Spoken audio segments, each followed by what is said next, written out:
Good morning, everybody. Thanks to those of you that are here and those of you that are here on Zoom as well. My name's Patrick McEnroe, president of the International Tennis Hall of Fame. Great to be here for our Emphasis Hall of Fame Open and, of course, Enshrinement Weekend. Just to let you know who's here on the stage, Dan Faber, CEO of the International Tennis Hall of Fame. Kim Kleisters, who's co-president with me of the hall, is on Zoom, so hello, Kim. There she is. Hello, Kim. You look good at Wimbledon, by the way. Nice playing over there. And our 2024, and by the way, Kim, of course, is a Hall of Famer herself, inducted in 2017. And our 2024 inductees, right next to me, the man Leander Paes, Vijay Amritraj, and Richard Evans. Let me start with Leander. Former world number one in doubles, won 18 majors in doubles, one of only 3 men in tennis history to capture a career Grand Slam in both doubles and mixed doubles. Leander, in a testament to his longevity, spent a total of 462 weeks inside the ATP doubles top 10, 37 weeks at number 1, and in addition to the 18 majors that I mentioned, won 55 doubles titles on tour. As he reminded me in an event we just did last week in London during Wimbledon, he represented India in the Olympic Games not once, not twice. I said I thought it was 5 times, and he 7 times. This man participated in the Olympic Games, which is amazing, the most in tennis history. He captured India's only Olympic medal ever in tennis, winning the bronze medal in singles at the '96 Summer Games in Atlanta. So thank you, Leander, for being here. Vijay Amritraj, his trailblazing success in the 70s and 80s popularized the sport and inspired a generation of new players throughout India and Asia. He just reminded me that he won his first title here in '76, correct? Yep. And now the final year just of this version of the tournament. Of course, we're going to have another even bigger, better event in the future. And now he's getting inducted in the final year of the ATP 250. He won the title 3 times. He anchored India's Davis Cup squad for many, many years and helped them reach the finals in '74, which I believe was the first year he won here, and then again in 1987. Post-retirement, Vijay's become the face of tennis broadcasting in Asia, in the Middle East, sharing the sport with millions in that part of the world.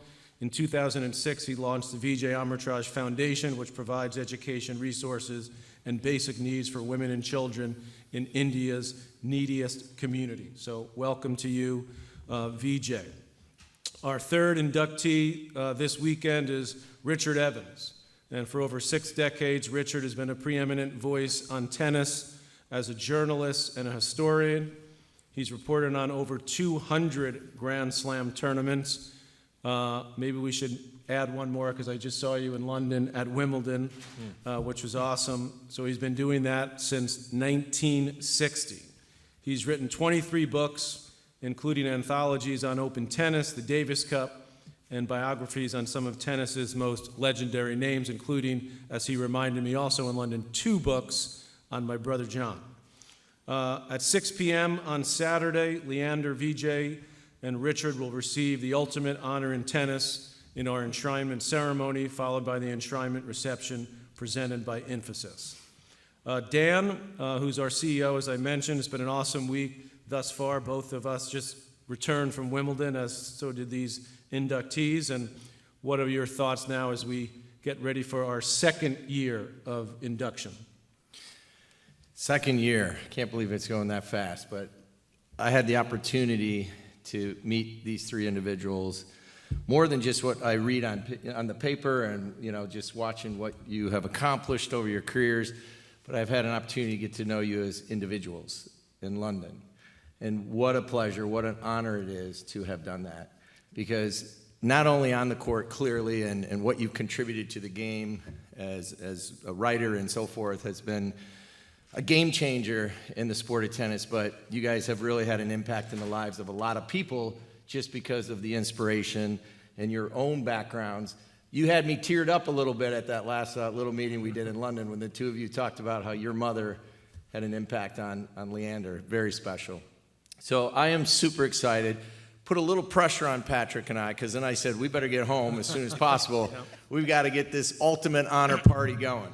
And our hope is you're going to enjoy it, you're going to feel it, you're going to live it, because you deserve it. And it's all starting right now. You've earned all this. Have the greatest time. I know you have family and friends in town. Our job is to make that as special as possible. We've got some great things planned. It's going to be epic, and I look forward to being part of that experience as you go into the Hall of Fame. Thank you, Dan. Let me jump over to Kim now on Zoom. As I mentioned, Kim, you were enshrined 7 years ago in 2017. You're a key part of what we continue to do here as a co-president along with me. But how about as a Hall of Famer, what can these three gentlemen be looking forward to this weekend? It's a very, very exciting weekend. After experiencing up close what it meant for Esther and Rick last year, I'm really, really excited to have experienced my second Hall of Fame weekend on the sideline, and it's an amazing 4 days. Take it all in. You're going to meet a lot of new people, and I'm just really excited for the first time this weekend to congratulate all three of you, and I can't wait to do it in person in a few hours. Great. Thank you, Kim, so much. Vijay, let me start with you. Congrats, number one. This is such a big moment for you. I remember the videos of you playing at Wimbledon on center court against Borg, and some amazing matches there. And you mentioned to me your history here at the Hall of Fame, and now sort of full circle, you're being inducted. But what does it mean for you, your family, and then also for your country, which you've obviously contributed to so much? I think the first thing is truly amazement. And when you come from a country like India in the 50s and 60s, certainly not what India is today. But coming out of India in the 50s and 60s and 70s and eventually seeing what the world looked like was truly unimaginable. My parents were flying blind when we got into this sport we call tennis. And they never knew where it was going to take us. We had no idea. I literally started the game of tennis because of my health issues. And I've often said my greatest talent was really being born to the right parents. Everything else followed after that. And I think that when I look back, when this was told to me the day before Thanksgiving and the day before my birthday, I didn't know what to think. My whole life kind of flashed before me from the time I was 7 to 70 and lying in a hospital bed, wondering where this was going to take me, and my mother telling me that you're going to be the best in this country and you're going to play around the world, and you know, Indians are going to come watch you play in different parts of the world. And it's hard to believe that when they themselves are flying blind, not knowing where tennis was going to lead us. And so to be here at this moment, all of those flashbacks are on a regular basis. From the time the announcement came and to today, it has been constant. And my biggest sadness, I would say, is them not being here with me to be able to share this. But it has been such a monumental task and effort on their part to get me into the situation and make something of me which I never dreamt about, what I would call miracle number one. And 42 years ago, when I met my wife, who's now been my wife for 41 years, you look at it and truly that is miracle number two, that has been able to make this life's journey more than special, and not just the tennis part of it, but everything else that came with it. And the aspect of making sure that India was always represented every single place I played, whether it was the flag, whether it was the anthem, whether it was 4 people sitting there or 4,000 people sitting there. It was meant to be India on the world stage in our sport. And to me, that was always a top priority, because one look at me, you'll always look at him and, oh, he's Indian. Then if they know tennis, they might know who I am. So I've always been very aware of that fact, especially from the time I came here in the early 70s to today, and where India has grown in the same manner through my growth. And so I feel that it's been a very close relationship between me and the country and the people, the 30 million or so people who live overseas, that have made an impact on the world and where India is today. So this is truly an unbelievable and special moment for me. And it's only just begun. Thank you, Vijay. Thank you, Patrick. Let me move to you now, Richard. I've known you for a long, long time, and you've, as I said, have been around tennis for your whole adult life and maybe then some. And it's pretty cool to see you here now as someone who's going to be a Hall of Famer, because you've covered so many of these people for so long with so much passion for the sport. So what does it mean to you to be here alongside some of the all-time greats of the sport?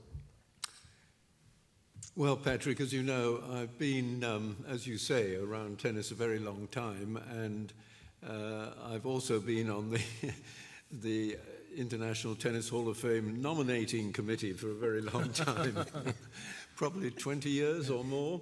I always like to think it's the brains trust of the game, because we have 25 people who really know tennis, mostly players, but also journalists like Steve Flink and Chris Bowers serve on the committee. So I know how it works, and it is not uncomplicated.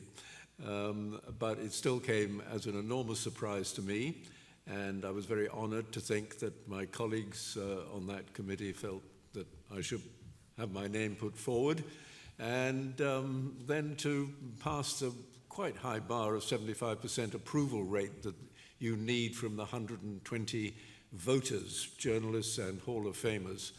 And it would be, well, I won't get into Brexit, but it would be nice if 75% of people had needed to get Britain remaining in Europe. But the Prime Minister didn't feel that was necessary, and so we're out of Europe. Nothing to do with tennis or me, but anyway, as you can tell, I've been interested in a lot of things in my life, politics being one of them, cricket being another, and these two gentlemen won't need any introduction to that sport, nor here.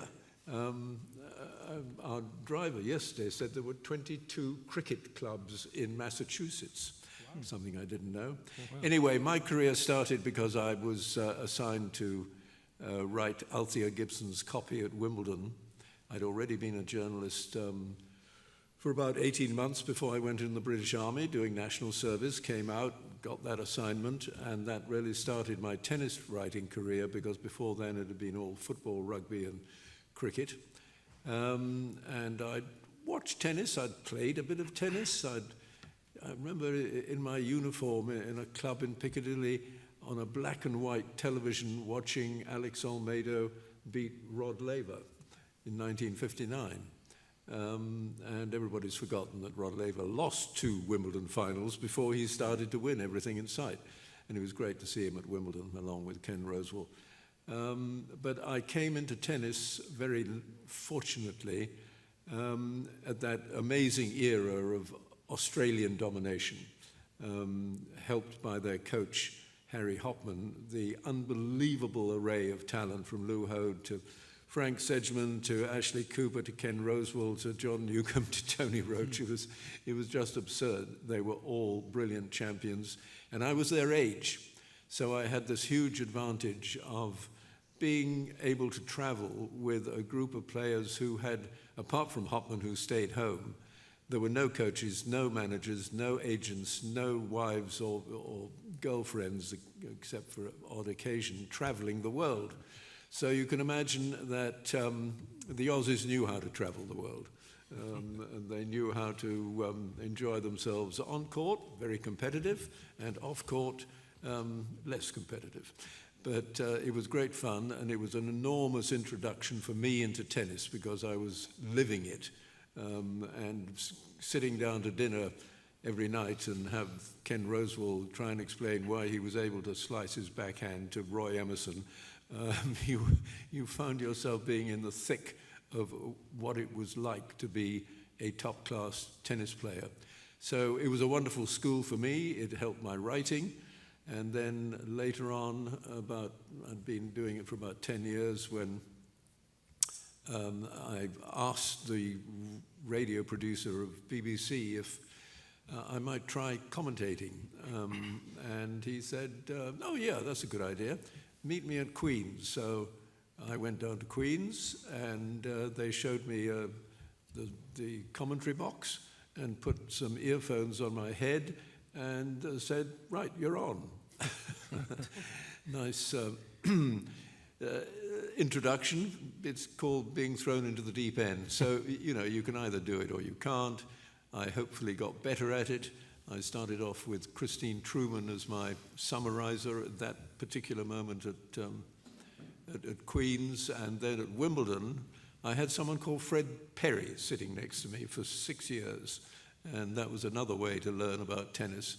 And then someone who was nice to see at our party at Wimbledon, Fru Macmillan, the great South African doubles player, was my summarizer. And if you're a radio play-by-play commentator, it is really important to have someone sitting beside you who can interject with 10 seconds, 20 seconds of something that means something and embellishes what you've been trying to say. And I think Fru was the best at that for me. And so my career went on, and I was writing about a lot of things. I had 7 years as a foreign correspondent in America and Paris. And but always tennis was there. I never let go of tennis. Even when I was a foreign correspondent, I still managed to cover Wimbledon and the US Open and often Roland Garros. And my life became very enmeshed in the game of tennis. And what I've derived from it and what I enjoy most about it is we really are a pretty amazing family.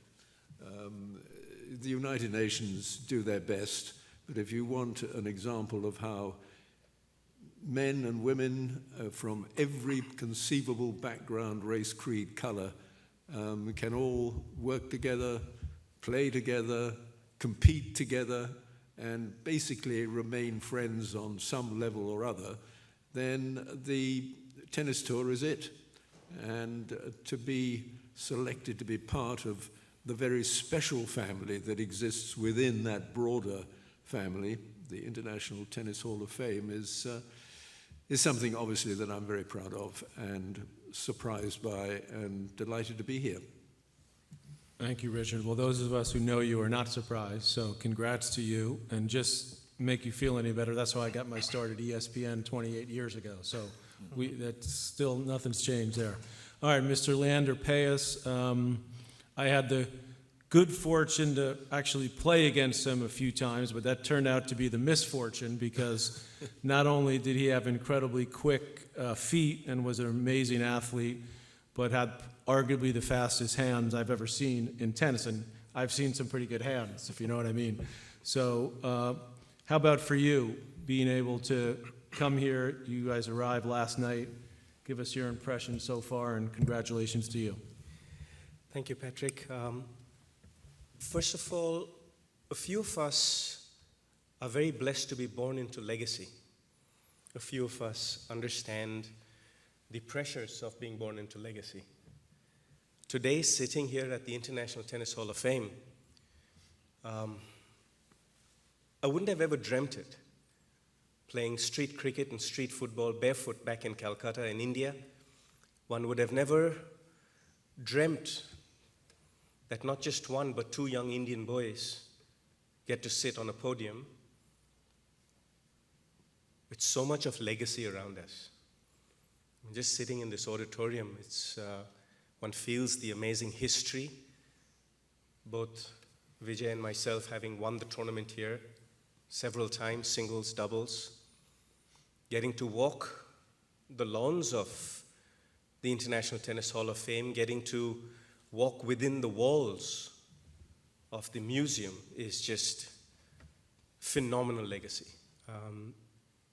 I grew up in India to two parents who were Olympians. Mom captained India in basketball. Dad won a bronze medal in the 1972 Munich Olympics in field hockey. Mom and Dad were at the Munich Olympics when a little mishap happened and the games were shut down for 4 days. I was conceived in those 4 days. Born in June of 1973 as an Olympic kid. Football was my passion. And growing up to an Indian mom and a Portuguese Indian dad, football was the main sport in our household. But then on the 12th of May 1986, I gave up a European football scholarship and I moved down to what was known as Madras back then, to the Vijay Amritraj Tennis Academy. And interestingly enough, on the 12th of May 1986, both these two young men on my right, who I have the tremendous honor to sit on the stage with, were there on that day.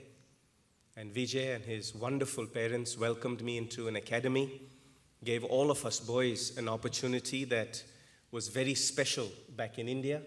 And one is so grateful to Mrs. and Mr. Amritraj, to Vijay, Anand, and Ashok for giving us this great opportunity. I did my first Holy Communion with his mother. And on the 12th of May 1986, Richard Evans was there, and he was writing Vijay's autobiography. And I walked up to him as an 11-year-old, and I stuck my hand out, and I said, "Pleasure to meet you, Mr. Evans. I'm Leander Paes." And he goes, "So what are you here for?" So I said, "I want to emulate my father in winning an Olympic medal." And on the 12th of May 1986, Mr. Evans turned to me and said to this young 11-year-old kid, "If you work hard enough, you might even get into the International Tennis Hall of Fame." Well, here we are. I wouldn't be who I am without my parents. I wouldn't be who I am without these young men. And I'd like to say thank you to Vijay and his family. I'd like to say thank you to Richard Evans and his family, because they're the ones who taught us how to do it. They're the ones who paved the path before and taught us how to do it. I've got to look to my left because the legacy in the McEnroe family is something else. I watched John McEnroe play on black and white TV back in India, sitting on the floor of my parents' house. And I found his style of tennis, his brand of tennis, very interesting because he played serve and volley. He played quick tennis. And for me, I wasn't as tall as Vijay, or I wasn't as tall as most of the tennis players. So I figured using my speed was a big advantage. But then, as I got a bit better, I met Patrick, one of the nicest human beings you could ever meet on the tennis circuit. Competitive, came to India, beat me up in Davis Cup, in my own backyard. It's not very nice, was that? But what a gentleman. I always craved to have his double-handed backhand. I always craved on how he would hit it open stance and return serve so solidly. For a few of you all who knew me, my tennis technique was not much to write about, especially my backhand. But the one thing I really missed out on, because Patrick used to play with Richie Renneberg, and he played with a lot of other great American players. But out of the 194 men's doubles partners that I've played with and won several Grand Slams and 55 tournaments with, I missed a chance to play with you, Patrick. That would have been a great opportunity. That would have been good for my resume.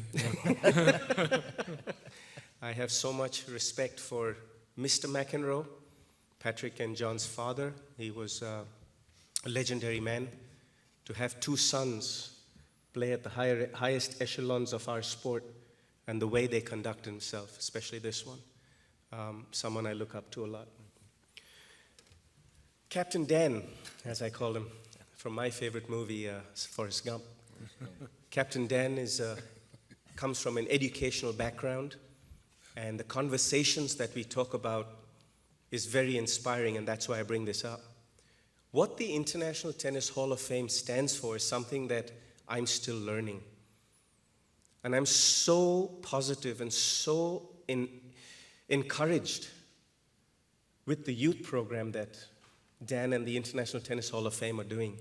This afternoon and tomorrow and day after, I'm going to be on the tennis courts inspiring the youth program, Legends program, how to be legendary. From a young kid in Calcutta growing up, I needed inspiration. I needed opportunity. Today, I have 29 million kids in my foundation who my father and myself use sport as a vehicle to educate them. After speaking to Captain Dan, I am so inspired by you in what you're doing through the Hall of Fame platform to your own personal platform. And I would like to partner you and collaborate with you in bettering the lives of young boys and girls around the world.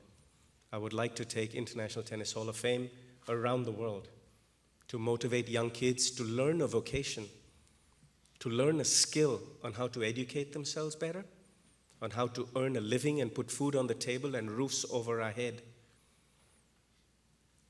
In that, I'm so excited to have my father here this weekend.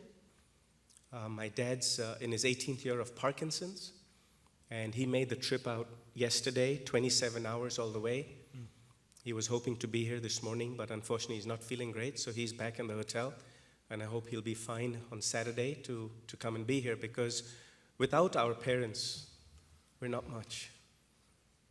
And just as Vijay said earlier, we're all very blessed to be born into the families that we're born into.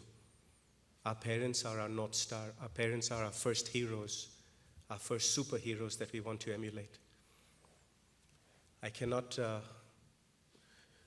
help but to congratulate Kim Clijsters on her wonderful Legends women's doubles victory, along with one of my favorites, Martina Hingis. Kim, it was awesome to see you guys play. And as we met at Wimbledon, I wasn't sure how you were going to top off the fun exchange you had a couple years ago when you brought that young man off the stands and brought him onto the court and lent him your white shirt and white skirt and a racket and got him to play tennis. But you are such a champion and such an inspiration to a lot of young girls and boys around the world. And I'd like to thank you for this honor. I'd like to thank you for your support. And I would love to get you and Patrick and Dan and Vijay and Richard and a lot of our other Hall of Famers where we can get around the world and inspire kids to be the best that they can be. So Kim, thank you so much for being a thorough champion. That being said, Thank you, Leander. this weekend is going to be great fun. I'm just so excited to share with all of you, representing every young boy and girl around the planet who has a dream in their mind and passion in their hearts and fire in their belly. Because if this young kid who played street cricket and street football barefoot in Calcutta is coming into the Hall of Fame, then any kid with a dream in their mind and fire in their belly can be a champion too. So thank you to the Hall of Fame. I'm so humbled and so grateful to who you are and what you'll do. Great. Thank you so much, Leander. I like that too, Captain Dan. I'm going to have to use that. We'll open it up now if anyone has any questions for anyone here. We'll do questions in the room first, then we'll open it up on Zoom. We have a few people on Zoom as well. Okay. So just raise your hand if you want. Mike is coming. Turn it the other way. There you go. Upside down. Perfect.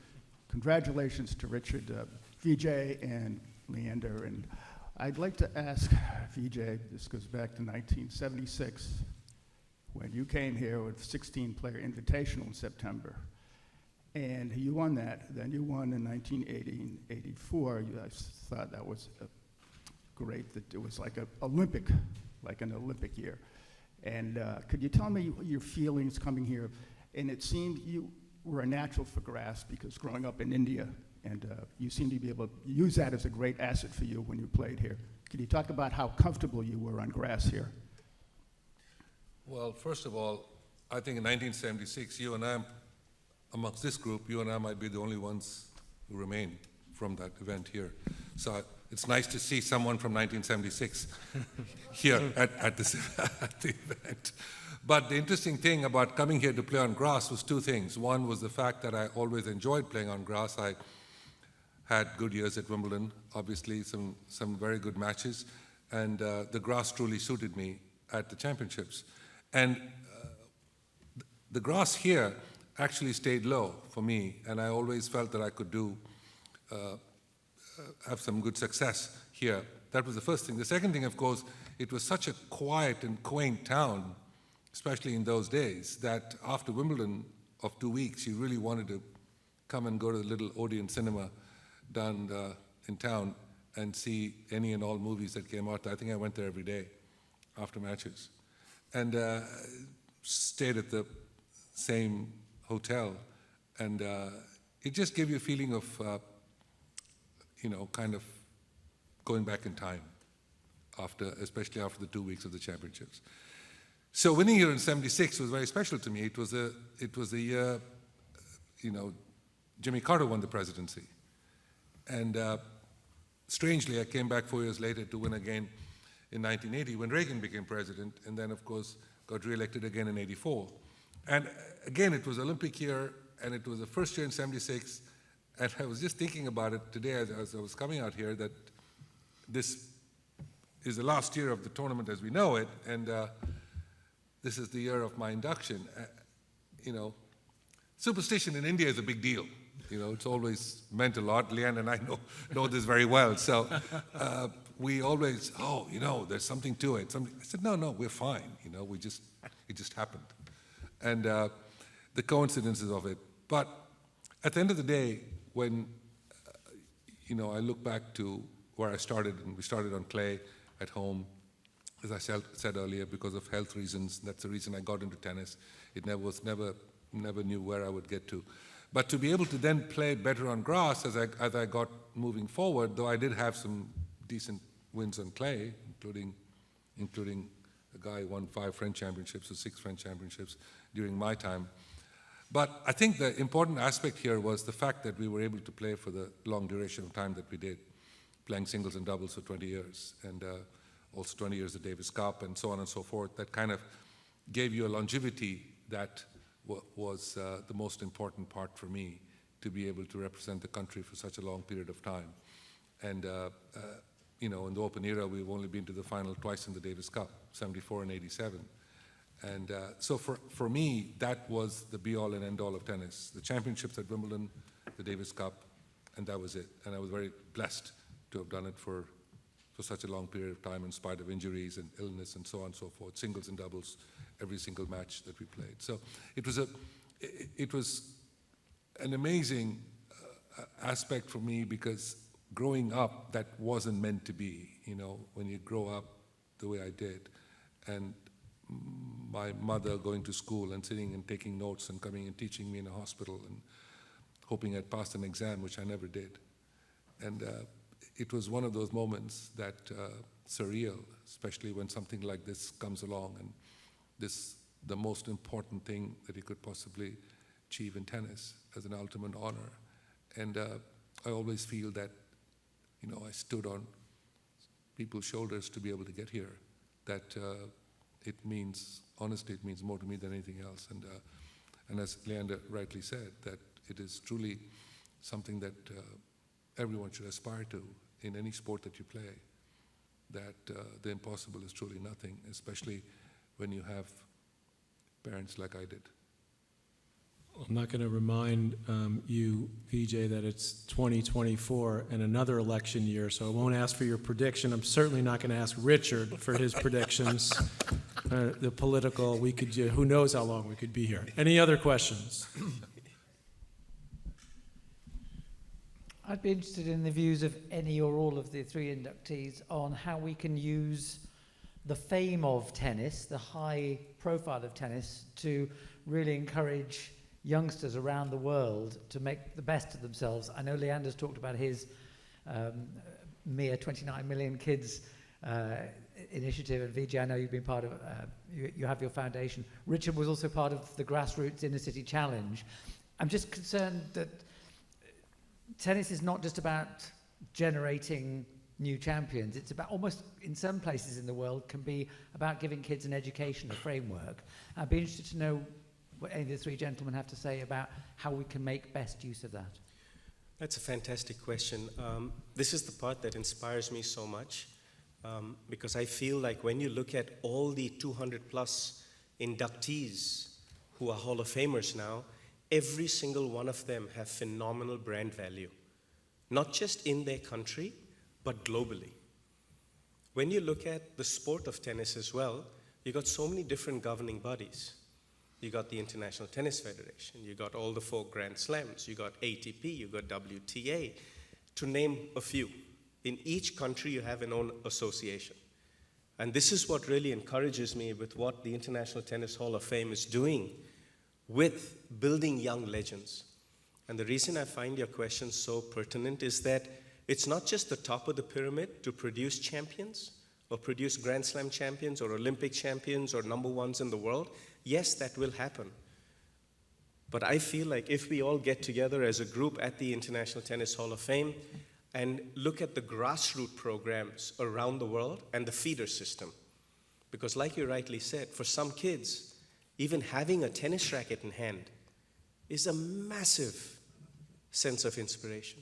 What inspired me was when I saw Patrick McEnroe and his brother, if I'm not mistaken, were out in the Serengeti in Africa a couple months ago. And they had gone out there and they were actually playing tennis amongst the Maasai tribe. I was sitting in India working with Anne-Marie and the rest of the crew behind the scenes of still getting inducted into the Hall of Fame. And I was trying to figure out how I could make a difference. And I feel if you do take Richard Evans, Kim Clijsters, Patrick McEnroe, John McEnroe, Vijay Amritraj, Martina Navratilova, and I don't need to name all the rest of the Hall of Famers, and we take that under Dan's guidance and his structure of how we're going to do the legendary program, and actually get tennis rackets and balls and equipment and get some books out there, get some videos out there. I know that Infosys are doing a phenomenal job with all the tech. So now with kids on all these smart gadgets, get these kids to have an education through tennis.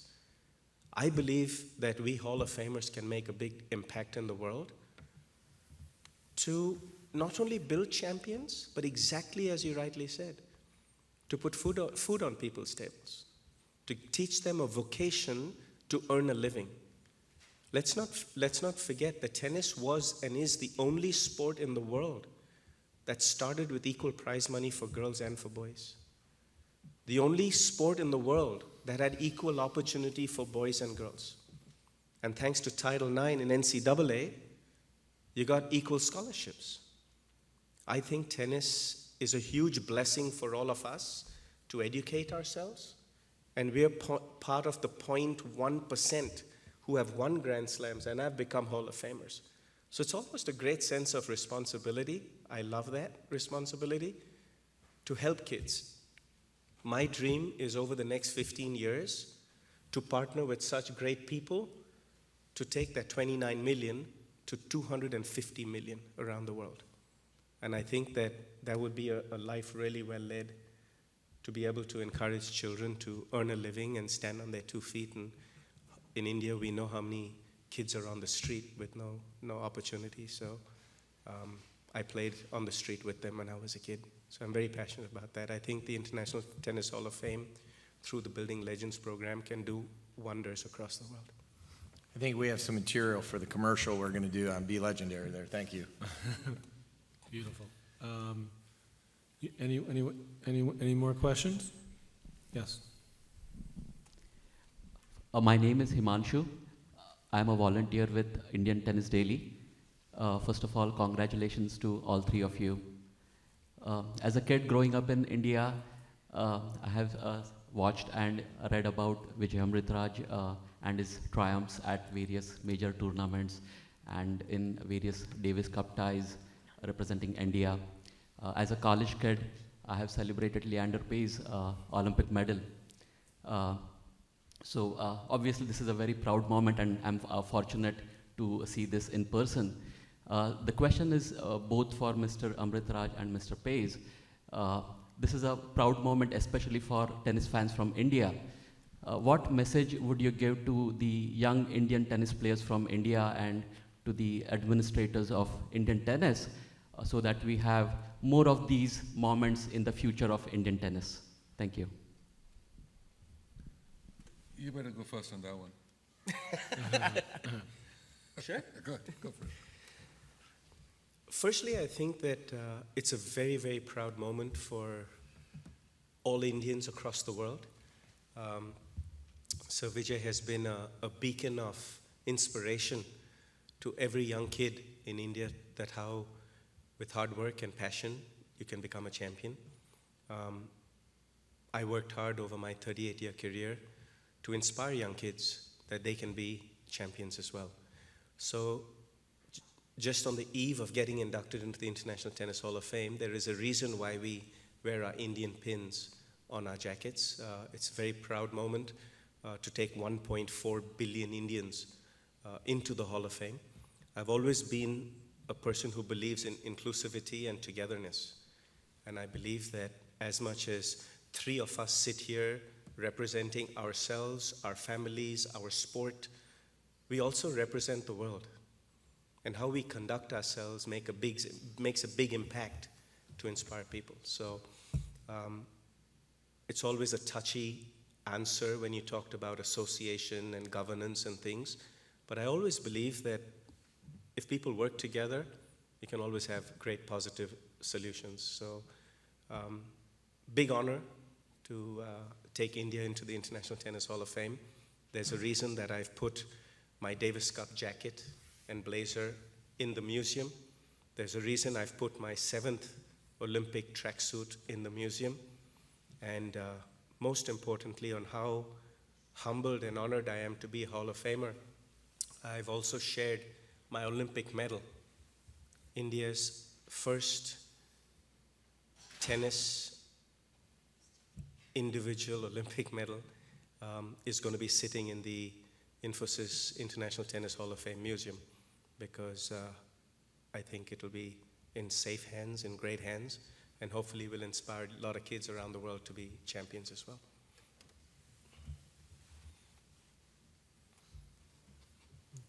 Anybody else want to? Go for it. Okay. It gets into the whole business of publicity, and I'm usually on that side of this kind of reception.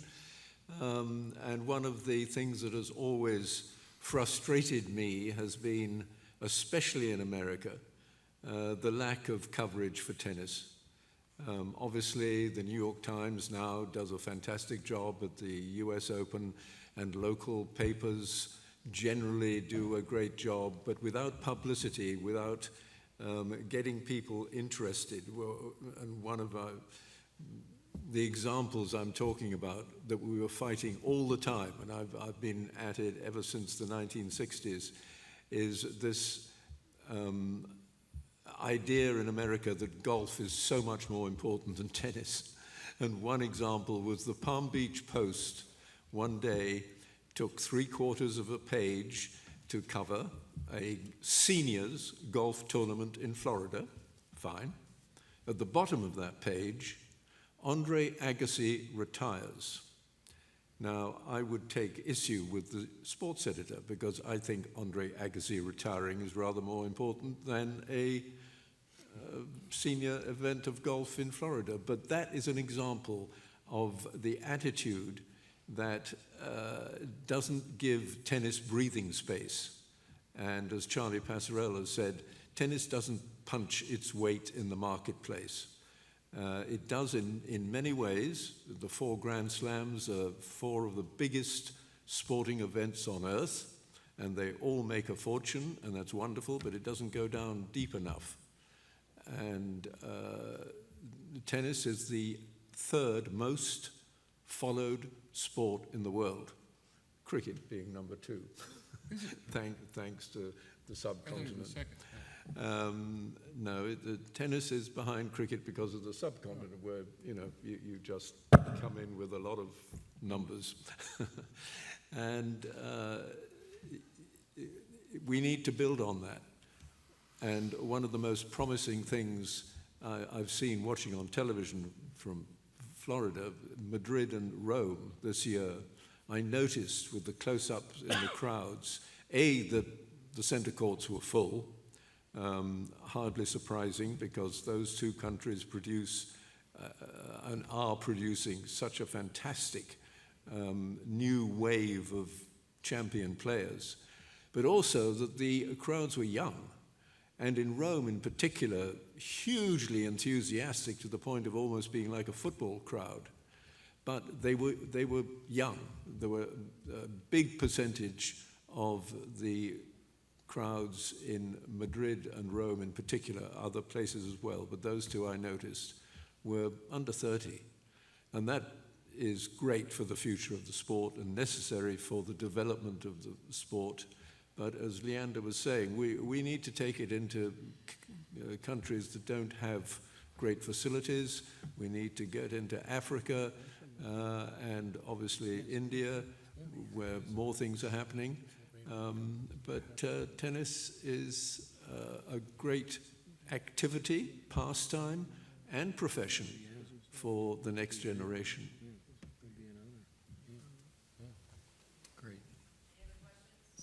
Vijay, do you want to chime in on that? No, I just wanted to add to what Richard was saying, and that is the fact that when I played in the 70s and 80s, every capital in Asia had a tour event. Every single one of them. And when I served as president of the ATP from June '89 for 4 terms, we ended up opening up the GCC countries in the Middle East and put the first event in Doha, followed by the second event in Dubai at the time, which no one wanted. And today it's 2 of the best tournaments that we have on the calendar. But there is no other tournament in Asia, if you leave China out of the mix, that have something like 9 tournaments between men and women. There is none in Asia. There's 1 license that is owned by Tokyo. Other than that, we have none.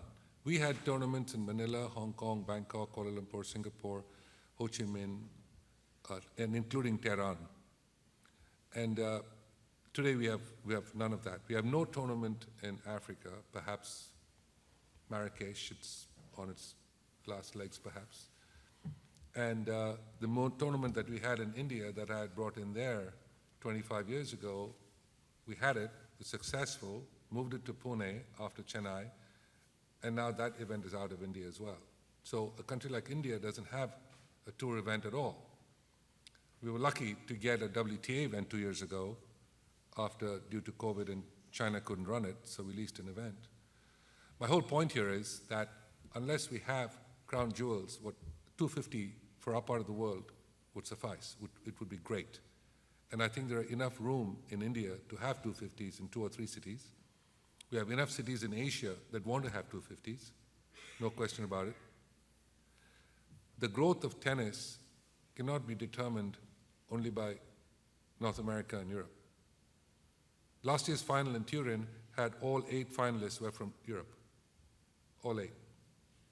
The reason, to add on to what Richard was saying about America losing traction with tennis going on to the lower sections of a sports page, is because we don't have Americans in the top 5. We never had the days of Stan Smith and Arthur Ashe, and needless to say, John McEnroe and Jimmy Connors, and Pete Sampras and Andre Agassi, and all the way down into Andy Roddick.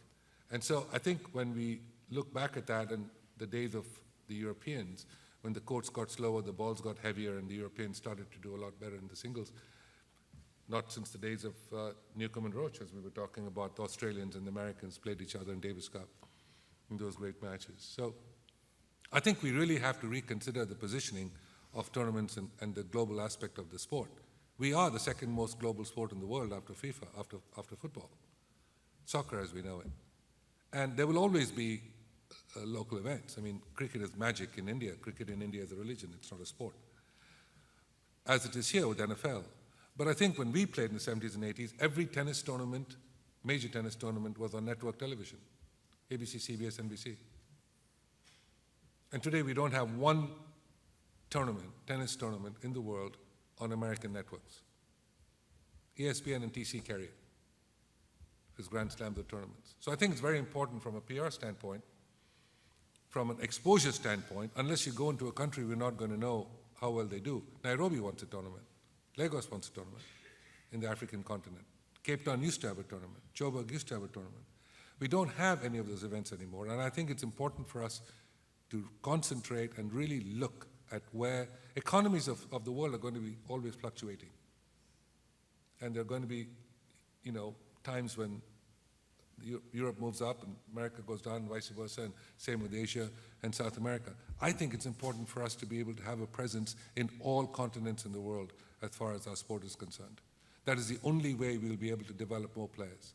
And needless to say, not everyone can be a Federer, Nadal, Djokovic, or a Serena Williams. I think it's important for us to understand that the sport is important, as Leander also said, for the rural areas. It is important to be able to go out into the towns and villages and districts across the world to be able to make that known to them with rackets and balls, with free tennis courts, free balls, free courts, and free tennis rackets that are easily available that we can hand out. Make sure that that becomes very much a part of the psyche of that particular country. And that is the only way for us to do this. In our part of the world, Indian subcontinent is taken over by cricket, which is terrific, but the rest of Asia is not. It's important for us to be able to expose our sport, which is played in every country of the world. I think, if I'm not mistaken, in different groups, all 192 countries of the UN play Davis Cup. That's right. And that's not the case in a World Cup. With all due respect to the World Series, it's not San Francisco playing New York, or the Super Bowl between the Patriots and the Chargers. For us in the World Cup and cricket, it's the same thing. It's 12 countries. There are 192 countries participating in the Davis Cup in tennis, as they do in soccer. I would venture to say that this is the two most global sports in the world, and I'm not quite sure anyone else would disagree with me on that. Mm-hmm. So I think it's important for us to harp on that fact. We are a global sport. It needs to remain a global sport. Not everyone can be the best, like the Djokovic's and Nadal's, as I've said before, but it's important for them to understand that the sport can be a part of your life till my age, Richard's age, as Leander gets older, and so on and so forth. My father played tennis singles at 85. Mm-hmm. And, he enjoyed it so much. He only stopped playing when my mother told him he couldn't go out and play. So I think it's important for us to be able to harp on the fact that it is part of our psyche.